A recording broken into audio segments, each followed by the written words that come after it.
Shalom and welcome to 2 Minutes of Torah. This year is entitled Parsha Pikudai, Closing Down the Yeshiva.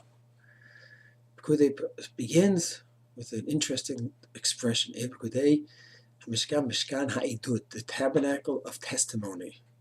Commentaries all ask, what is Edut? What's the testimony here? Malbim writes, God gave a testimony to the Jewish people by dwelling, so to speak, in the Mishkan, testifying that all the gold and silver and copper of the wood was clean money. No one stole from anyone. No one oppressed another person to get the gold and silver. It was money that was legitimately the owner's, and then it was donated to the Mishkan. I'm wondering if the message here is not simply a historical fact to tell us that the money was clean 3,300 years ago with the first public shul or first public Jewish institution, but to set the model for all generations, that a religious institution, tzedakah organization, a mikvah, a shul, a yeshiva, a kollel, there's only one way for it to be built, with kosher money.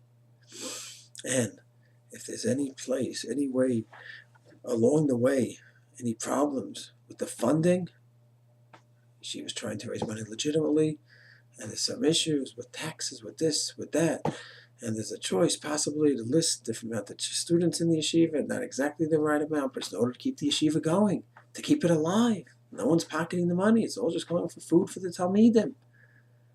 There's a big Yetzer Hara that this holy institution has to remain at all costs. And I'm not stealing. I'm not taking any money for myself. It's just going from the government to the yeshiva. No. The Malbim tells us the very first Jewish institution that was built was with money that was clean money, and that's the only way. I once heard an amazing expression that the only person who can open a yeshiva is someone who can close that yeshiva. What does it mean? It means he doesn't have some kind of crazy, mystical, holy attachment to his yeshiva. This yeshiva has to keep running. No, it doesn't. And the world will continue without it. You try your best to contribute to Klal Yisrael and to build a beautiful Makom Torah, beautiful yeshiva. And if you could finance it legitimately and sustain the Talmidim and keep them going and build a beautiful place of Torah, great. And if it's not working out financially and you just cannot make it go, and you tried your best with legitimate means, close it. Hashem will take care of his Torah. You tried your best to take care of it through the proper route. It didn't work. Move on. A holy institution has to be from A to Z pure. A tzedakah organization has to be careful about this as well. We're not only talking about scandalous donations, where sometimes you have yeshivas and Beit Midrashim and kollels across the world with names of donors where tragically they're sitting in jail for scandals. Not only that of course is horrible, but even more. Tzedakah organization that goes in, if you give this money, we'll give you the bottle of wine with the gadol. We promise you salvation. Promise salvation? You could promise salvation?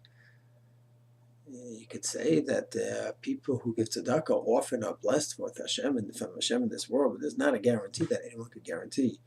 Don't play around and make the holy organization be built on something that's not so holy. And that's the Malbim's idea, that the Mishkan start off 100% clean, and that's how every Jewish organization must be forever, from clean and pure, just like the Mishkan. Shalom.